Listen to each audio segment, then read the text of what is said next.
हम वही कहेंगे जो हमारा दीन हमको बताता है। अमल करो तो तुम्हारा भला है। अस्सलामु अलैकुम व रहमतुल्लाहि व बरकातुहू।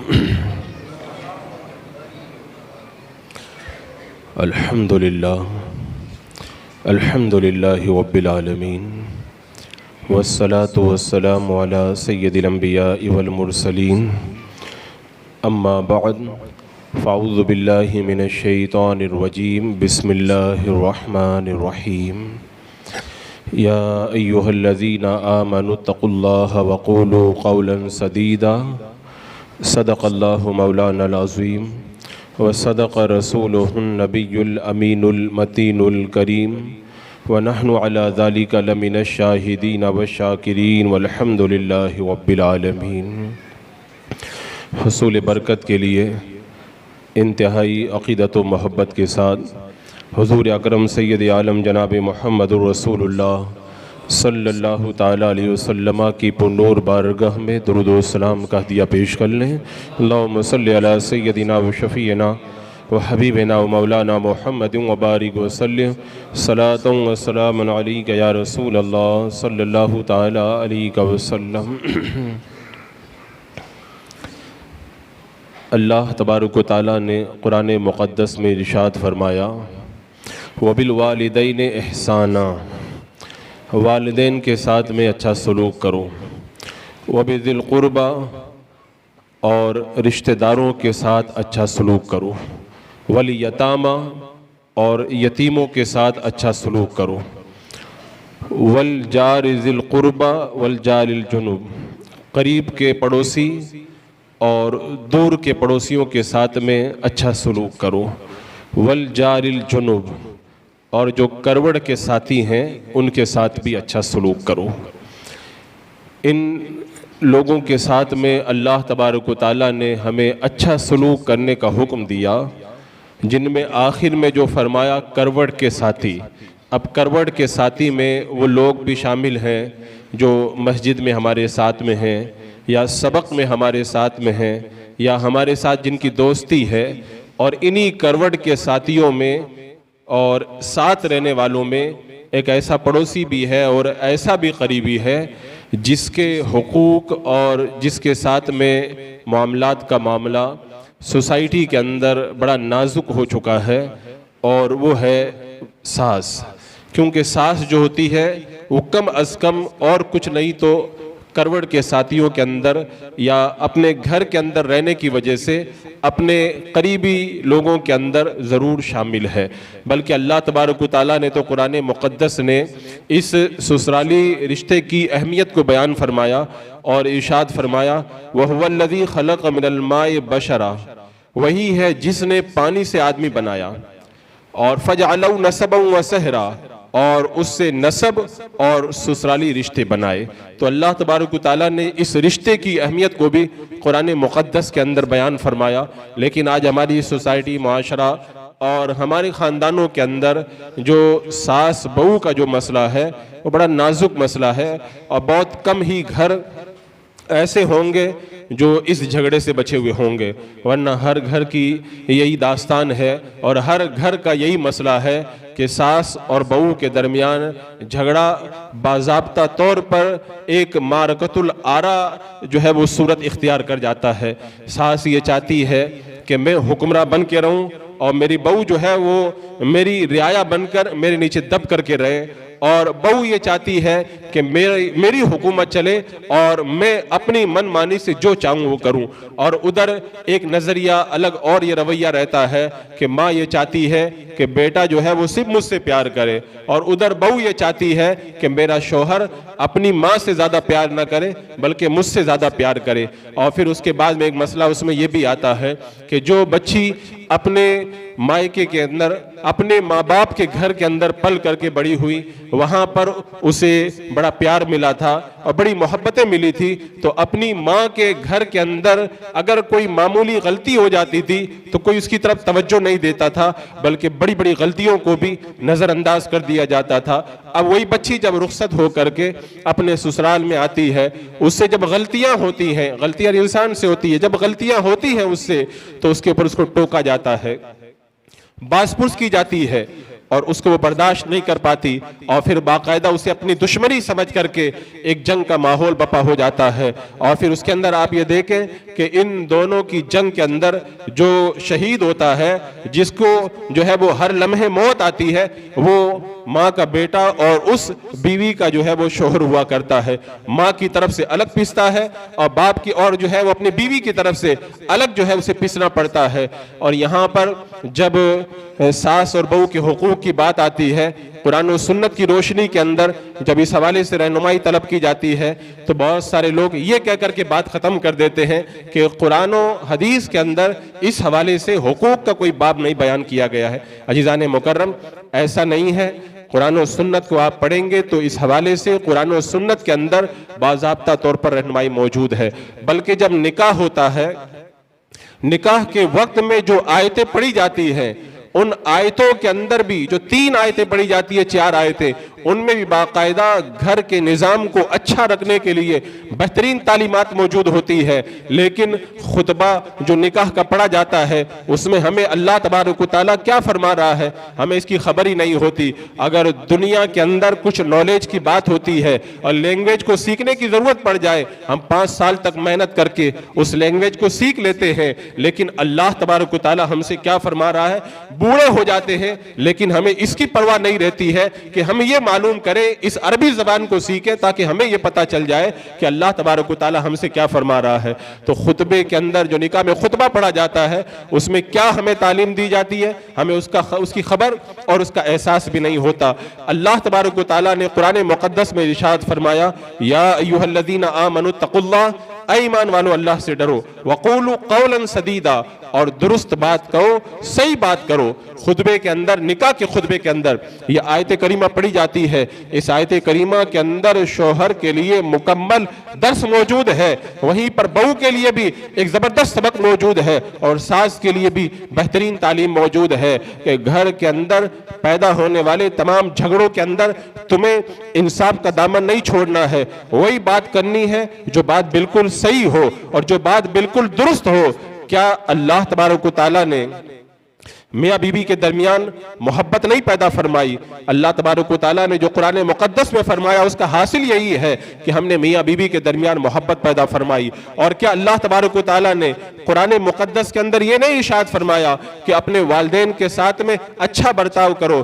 तो अब सास को ये सोचना चाहिए कि जब अल्लाह तबारक व तआला कुरान मुक़द्दस के अंदर खुद फरमा रहा है कि अपनी बीवी के साथ में मोहब्बत का बर्ताव करो, अच्छा सलूक करो, तो फिर अगर मेरा बेटा अपनी बीवी से मोहब्बत कर रहा है, अगर अपनी बीवी का ख्याल रख रहा है, तो मुझे तो अल्लाह का शुक्र अदा करना चाहिए कि मेरा बेटा अल्लाह के हुक्म के ऊपर अमल कर रहा है। और उधर जब बेटा माँ से मोहब्बत करे, माँ की खातिरदारी करे, तो फिर बीवी को भी ये सोचना चाहिए कि अल्लाह तबारक व तआला ने जब कुरान मुक़द्दस में ये इरशाद फरमा दिया कि अपनी माँ के साथ में अच्छा सलूक करो और उन्हें उफ तक न कहो, अगर मेरा शौहर अपनी माँ की खिदमत कर रहा है और मेरी माँ के लिए हर तरह की कुर्बानी दे रहा है, तो ये तो अल्लाह का शुक्र है कि अल्लाह तबारक व तआला ने मेरे शौहर को अपने हुक्म के ऊपर अमल करने की तौफीक अता फरमाई। लेकिन यहाँ पे जो है वो मामला बड़ा अजीबो गरीब हो जाता है कि अगर शौहर बीवी की कुछ बातों की तरफ ध्यान देता है तो माँ कहती है बेटा मेरे हाथों से निकल गया।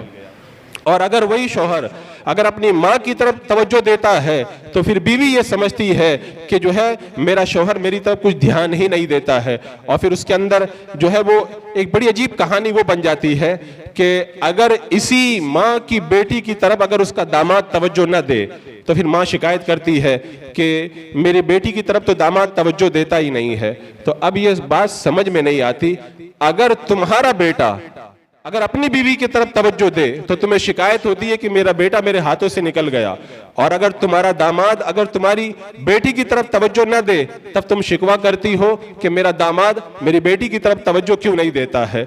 ये अगर औरत के अंदर अक्ल होती तो इस बात पे गौर करती तो उसको समझ में आ जाता, जिस तरह मैं ये चाहती हूँ कि मेरा दामाद मेरी बेटी का ख्याल रखे, इसी तरह मुझे ये भी तो समझना चाहिए कि मेरा बेटा भी अपनी बीवी का ख्याल रखे।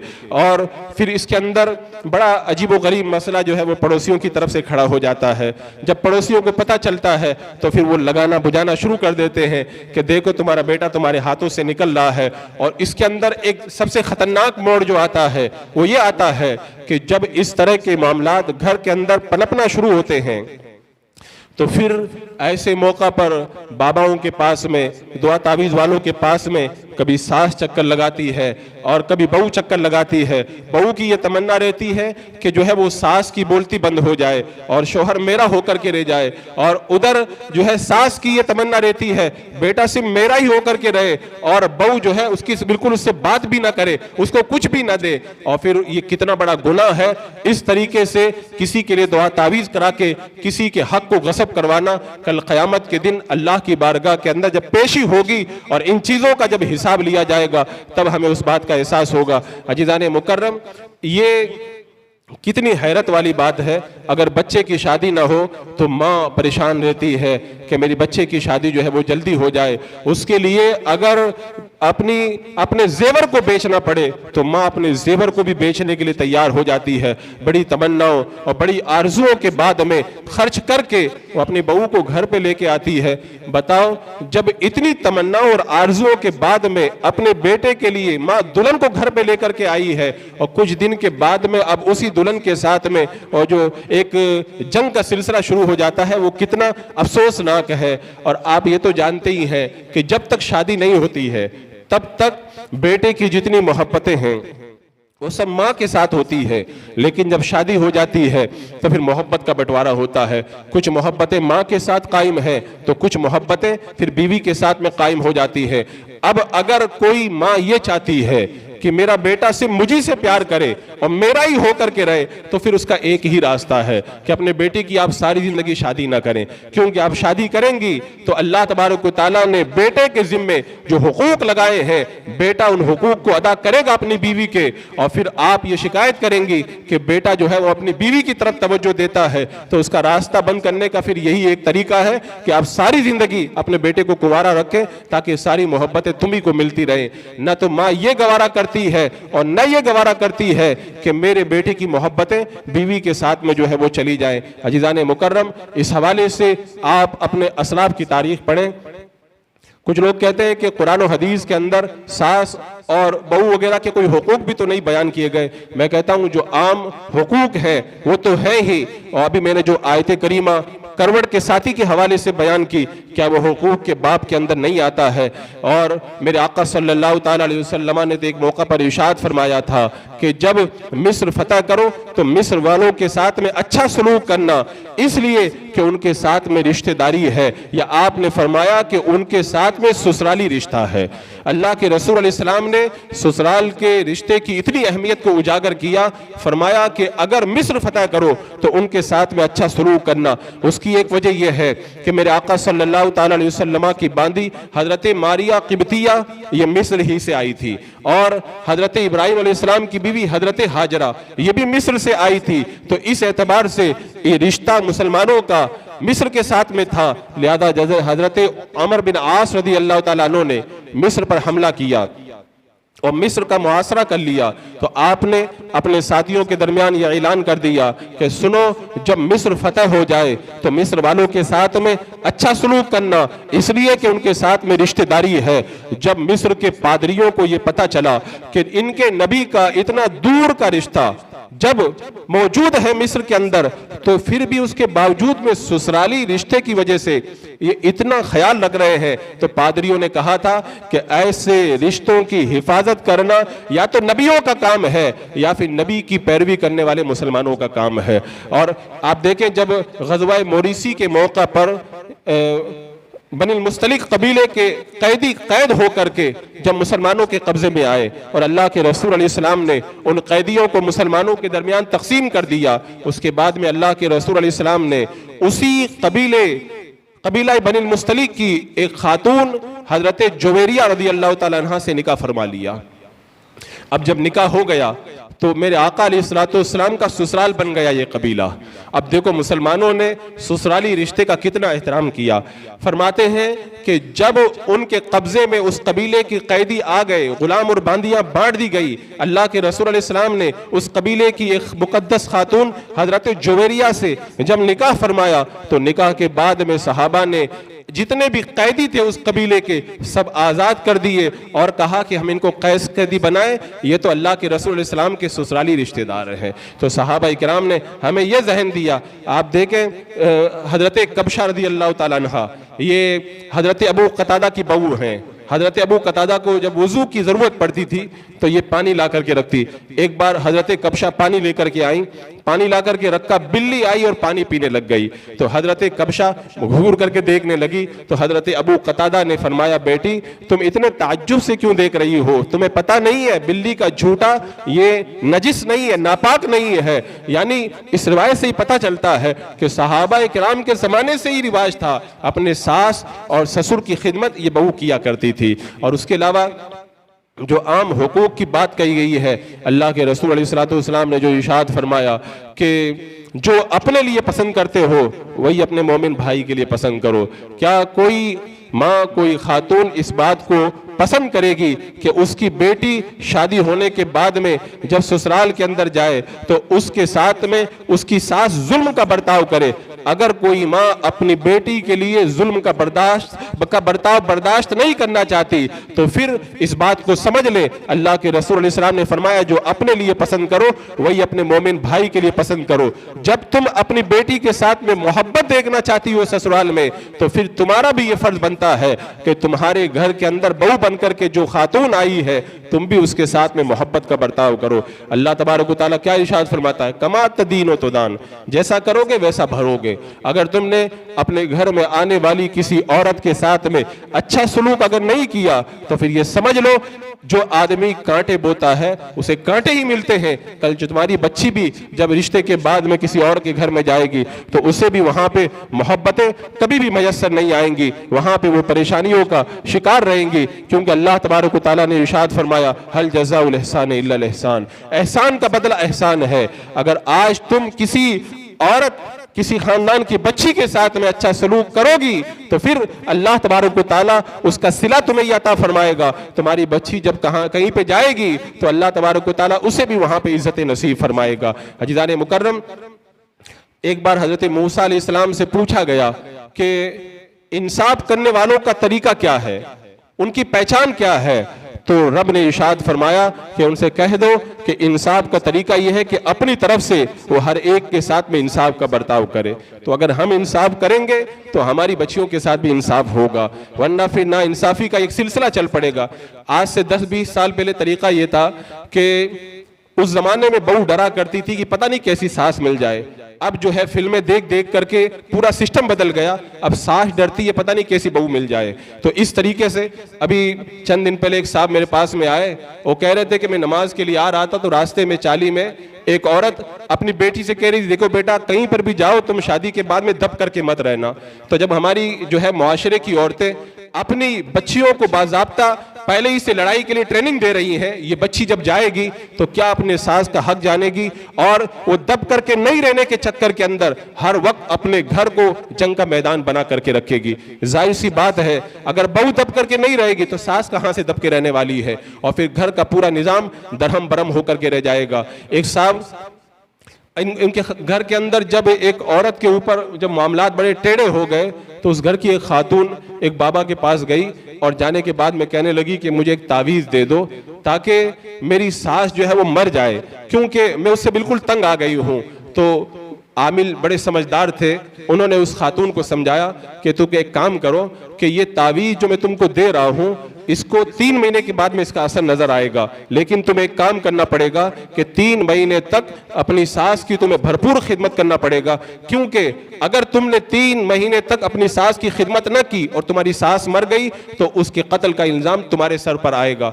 अब वो खातून जो है वो तावीज़ लेकर के गई और रोजाना का उसका तरीका बन गया। वो सोते वक्त में अपनी सास के पांव दबाती, जो भी हाजत होती फौरन उसकी खिदमत के अंदर मौजूद हो जाती।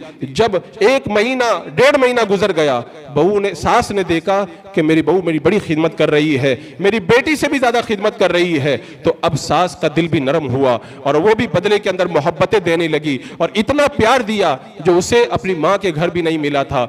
अब वो औरत घबराई कि ये मेरी सास मेरे साथ में इतना मोहब्बत का बर्ताव कर रही है और इसे मैं मानने के चक्कर में हूँ। वो दोबारा आमिल के पास गई, कहा मुझसे गलती हो गई, मेरी सास मुझसे बड़ा प्यार करती है, मैं नहीं चाहती हूँ कि वो मर जाए। तो जवाब के अंदर उस आमिल ने कहा कि मैंने कब मारने का तावीज दिया है, मैंने तो तुझे एक तरीका बताया है। मोहब्बत का जवाब मोहब्बत से दिया जाता है। पहले तुम नफरतें करती थी, जवाब में तुम्हें नफरतें मिलती थी।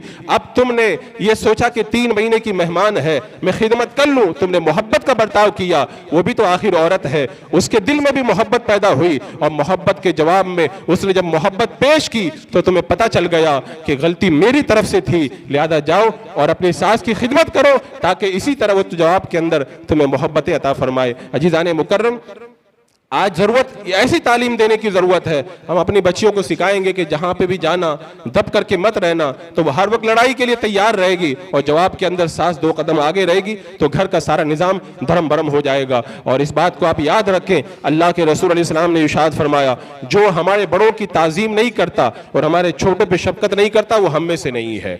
बहू छोटी है, अगर सास का अदब नहीं करती, खिदमत नहीं करती, या सास बड़ी है और अपनी जो छोटी बहू है उसके साथ में अगर अच्छा बर्ताव नहीं करती, मेरे आका ने फरमाया वो हम में से नहीं है। और एक हदीस पाक का मफहूम तो है, जो किसी बूढ़े की ताजीम करता है तो ये अल्लाह की ताजीम करने की तरह है। बताओ कितना बड़ा अजर सवाब है। अगर बहू अपनी सास की खिदमत करे तो हदीस पाक का मफहूम यह है अल्लाह की ताजीम की तरह है ये। और एक हदीस पाक में इरशाद फरमाया गया कि अगर कोई किसी बूढ़े की ताजीम करता है, जब ये बूढ़ा हो जाएगा अल्लाह तबारक व तआला किसी नौजवान को इसकी ताजीम के लिए लगा देगा, वो इसकी खिदमत करता रहेगा। बताओ कितनी बड़ी बशारत दी गई कि अगर तुम अपनी सास के साथ में, ससुर के साथ में अच्छा बर्ताव करोगी तो जब तुम्हारा बुढ़ापा आएगा अल्लाह तबारक व तआला तुम्हें भी ऐसी बहू अता फरमाएगा कि वो तुम्हारी ताजीम करेगी और तुम्हारे साथ में अच्छा बर्ताव करेगी। आज मुआशरे में आप जा करके देख लें, जिन बहुओं ने अपनी सास के साथ में जुल्म किया था, आज वो अपनी बहुओं के जुल्म का निशाना बन रही हैं। अल्लाह के रसूल सल्लल्लाहु अलैहि वसल्लम ने तो फरमा दिया कि जब तुम किसी बूढ़े की ताजीम करोगे तो फिर तुम्हारा बुढ़ापा आएगा, अल्लाह ताला किसी ऐसे को पैदा कर देगा जो तुम्हारी ताजीम करेगा और तुम्हारी खिदमत करेगा। यानी गोया के एक तरह से ये बशारत दे दी गई, जो बहू अपने सास और ससुर के साथ में अच्छा रवैया इख्तियार करती है, अल्लाह ताला उसको भी ऐसी बहू अता फरमाएगा जो उनके साथ में अच्छा रवैया इख्तियार करेगी। और जो किसी मुसलमान को सताता है उसका जब वबाल इतना बड़ा है, तो इस करीबी रिश्तेदार सास के साथ में जो बुरा बर्ताव करे उसका जो है वो अंजाम कितना सख्त होगा। हदीस पाक में आता है जहन्नमियों को जहन्नम के अंदर एक खारिश के अंदर मुब्तला कर दिया जाएगा और खुजला खुजला करके उनके जिस्म का गोश्त झड़ जाएगा, हड्डियां नजर आने लगेंगी। और ये इस चीज का बदला होगा कि दुनिया के अंदर मुसलमान को वो तकलीफ पहुंचाते थे। अगर कोई सास अपनी बहू को तकलीफ पहुंचाती है या कोई बहू अपनी सास को तकलीफ पहुंचाती है तो कल क़यामत के दिन इतना सख्त अजाब उन्हें दिया जाएगा। और एक हदीस पाक में अल्लाह के रसूल सल्लल्लाहु अलैहि वसल्लम ने इरशाद फरमाया कि वो मुसलमान नहीं है जिसके हाथ और ज़बान से मुसलमान सलामत ना रहे। बहू अगर ज़बान लड़ाती है या सास अगर उल्टा सीधा कहती है तो इसका मतलब ये हुआ कि उन लोगों का ईमान कामिल नहीं है। और अल्लाह के रसूल अलैहि सलाम ने इरशाद फरमाया कि वो मोमिन नहीं जिसके पड़ोसी उसके शर से महफूज ना हो। यानी अगर कोई पड़ोसी को तकलीफ पहुंचाता है तो अल्लाह के रसूल अलैहि सलाम फरमाते वो मोमिन नहीं है। एक औरत के बारे में अल्लाह के रसूल अलैहि सलाम की बारगाह के अंदर यह अर्ज किया गया कि या रसूल अल्लाह, वो औरत दिन के अंदर नमाज पढ़ती है, दिन में रोजा रखती है और रात में नमाज पढ़ती है, लेकिन पड़ोसियों के साथ में अच्छा सलूक नहीं करती। मेरे आका अलैहि सलाम ने इरशाद फरमाया उसका ठिकाना जहन्नम है। अगर कोई पड़ोसी नमाज रोजा भी करे लेकिन अपने पड़ोसी के साथ में अच्छा बर्ताव ना करे, मेरे आका अलैहिस्सलाम इरशाद फरमाते हैं उसका ठिकाना जहन्नम है। तो जो बहू अपने सास के साथ में अच्छा बर्ताव ना करे या जो सास अपनी बहू के साथ में अच्छा बर्ताव ना करे तो क्या कल क़यामत के दिन वो जहन्नम के अजाब के अंदर मुब्तला नहीं किए जाएंगे। इन अहादीस के अंदर भरपूर रहनुमाई मौजूद है। और कुछ लोग ये कहते हैं कि बहू के ऊपर ये लाजिम तो नहीं है कि अपने सास की खिदमत करे। तो मैं कहता हूं क्या बहू के ऊपर ये लाजिम नहीं है कि अपने शौहर की खिदमत करे? तो जब शौहर की खिदमत करना लाजिम है, यहां तक फरमाया गया कि अगर सजदा करना किसी गैर खुदा को जायज होता तो औरत को हुक्म दिया जाता कि अपने मर्द को सजदा करे। इतनी खिदमत का उसका हुक्म दिया गया, तो क्या शौहर ये नहीं चाहेगा कि मेरी बीवी मेरी माँ की खिदमत करे? लेकिन आज हमने इन कुरान और सुन्नत की जो तालीमात है उनको समझा नहीं, और नहीं समझने की वजह से हमारे घरों का माहौल जहन्नम नुमा बन गया। रब तबारक व तआला जो इरशाद फरमाता है, या अय्युहल्लज़ीना आमनु तक़ुल्लाह वक़ूलू क़ौलन सदीदा, ऐ ईमान वालो अल्लाह से डरो, दुरुस्त बात करो, सही बात करो। यानी ऐसा नहीं है कि अगर माँ कहे तो बीवी के ऊपर जुल्म शुरू कर दो, और ऐसा भी नहीं होना चाहिए कि तुम बीवी की तरफदारी के अंदर बीवी की गलत बातों को बर्दाश्त कर दो और माँ के साथ उसे जुबान लड़ाने से न रोको। बल्कि अल्लाह तबारक व तआला ने निकाह के खुतबे में जो हम आयत करीमा पढ़ते हैं उसके अंदर ये दर्स दिया कि बात कहो तो सही बात करो, दुरुस्त बात करो। जब बंदा दुरुस्त बात करता है तो अल्लाह तबारक व तआला उस बंदे से राजी होता है। और दुरुस्त तरीका यही है कि जब ऐसा मामला आ जाए तो एक शख्स अपने घर के उस माहौल के अंदर न तो बीवी की तरफदारी करे और न माँ की तरफदारी करे, माँ को भी खुश रखे, बीवी को भी खुश रखे। और यह है कि माँ का अदब और उसकी ताजीम हरगिज उसके हाथ से न जाने पाए, और ऐसा तरीका इख्तियार करे कि जहाँ तक हो सके माँ की ताजीम और अदब जो है वो बरकरार रहे। एक शख्स किसी आलिम के पास, एक औरत किसी आलिम के पास गई और जाकर के कहने लगी कि आप कोई ऐसा इंतजाम कर दें कि मेरी सास से मुझे छुटकारा मिल जाए। तो मौलाना साहब ने कहा कि क्या तुम्हारी सास के अंदर कोई खूबी नहीं है? कहा मुझे आज तक अपनी सास में कोई खूबी नजर ही नहीं आई।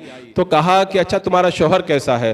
कहा मेरा शौहर इतना अच्छा है कि शायद ही किसी और का शौहर इतना अच्छा होगा, मेरे साथ में बड़ी मोहब्बत का बर्ताव करता है, वो फरिश्ता सिफत इंसान है।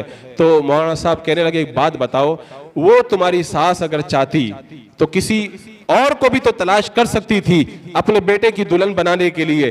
क्या उसने तुम्हारे ऊपर यह एहसान नहीं किया कि उसने ऐसे नेक इंसान की बीवी तुमको बना दिया? और अल्लाह ताला इरशाद फरमाता है, हल जज़ाउल एहसान इल्लल एहसान, एहसान का बदला एहसान देना चाहिए। तो तुम्हारी सास के अंदर अगर तुम्हें कोई और भलाई नजर नहीं आती तो कम से कम जिंदगी भर का जो तुम्हारा साथी है, तुम्हारी सास ने तुम्हारे ऊपर इतना बड़ा एहसान किया कि इतना नेक साथी तुम्हें दे दिया है, तो तुम चाहो तो जिंदगी भर अगर इस एहसान का भी शुक्र अदा करो तो शुक्र नहीं अदा कर सकती। उस औरत ने कहा कि हाँ मुझको बात समझ में आ गई, अगर वो चाहती तो किसी और के साथ भी उसने एक इंसान की शादी कर सकती थी, लेकिन उसने मेरे ऊपर एहसान और करम किया कि इतना प्यारा बेटा मेरे साथ में बिया दिया। तो अजीज़ान मुकर्रम, आदमी सोचे तो बहुत सारे रास्ते हैं, लेकिन असल में होता क्या है कि जितनी भी तकरीरें हैं या जो भी समझाना है, जब सास और बहू आमने सामने होती है तो सब किनारे हो जाता है। और ये कहना बड़ा आसान काम है कि सास अपनी बहू को अपनी बेटी की तरह समझे और बहू अपनी सास को अपनी माँ की तरह समझे, लेकिन हकीकत में समझ लेना ये बड़ा मुश्किल काम है। ये वही आदमी समझ पाएगा जो इन कुरान और अहदीस के नुसूस पे नज़र रखेगा और उसे इस बात का एहसास रहेगा कि अगर मेरी तरफ से किसी आम मुसलमान को तकलीफ हो जाए तो इतना सख्त वबाल है, तो अगर मेरी तरफ से अगर इनको तकलीफ हो जाती है तो मैं तो और ज़्यादा जो है वो गिरफ्तार हो जाऊंगी। क्योंकि दुरूद टाइम क्या हुआ है? दुरूद पाक पढ़े, अल्लाहुम्मा सल्ली अला सय्यिदना। कुरान और सुन्नत के जो नसूस है उनमें साफ तौर पर मौजूद है, और ये इरशाद फरमा दिया गया कि अल्लाह के रसूल इस्लाम ने इरशाद फरमाया कि जो बड़ों की ताज़ीम नहीं करता या छोटों पे शफकत नहीं करता वो हम में से नहीं है। बहू को चाहिए कि अल्लाह के रसूल इस्लाम के इस फरमान को सुने, अपनी बड़ी सास की ताज़ीम करे, उसकी खिदमत करे, और सास को भी चाहिए कि अपनी बहू के साथ में छोटों पे शफकत करते हुए अच्छा रवैया इख्तियार करे, ताकि अल्लाह तबारक व तआला घर के माहौल को बड़ा पाकीज़ा और बड़ा सुथरा बना दें। ये मर्दों की नूरी महफिल आज बाद नमाज ईशा आप हज़रात को जैसा कि मालूम है कि हर 11वीं शब में सुन्नी नूरी महफिल अपने इस मस्जिद में रहती है, जिसमें सवाल व जवाब होते हैं। आप हज़रात से गुजारिश है कि आज ईशा की नमाज के बाद में आप हज़रात यहाँ पे तशरीफ़ रखें और सवाल जवाब में शिरकत करें। बड़ा ताज्जुब होता है कि मदारी की डुबडुबी के सब बाज़ार में जमा हो जाते हैं और दीनी कामों के लिए इतनी कम तादाद में लोग मस्जिद में आते हैं। हालांकि हदीस पाक के अंदर फरमाया गया कि जो मस्जिद में आए दीन की बात सीखने और सिखाने के लिए, अल्लाह तबारक व तआला उसे कामिल और मुकम्मल हज का सवाब अता फरमाता है। इतने सवाब और इतनी बशारतों को सुन के भी जो आदमी बाहर मोटरसाइकिलों पर बैठ के टाइम पास करे, बड़ी हैरत की बात है। आप हज़रात हर 11वीं शब में ज़रूर तशरीफ़ लाएं महफिल में, और आज रात को इंशाअल्लाह महफिल होगी, आप हज़रात उसमें तशरीफ़ लाएं। और आने वाले इतवार को ज़ोहर की नमाज के बाद में पहले माले पर औरतों की नूरी महफिल है।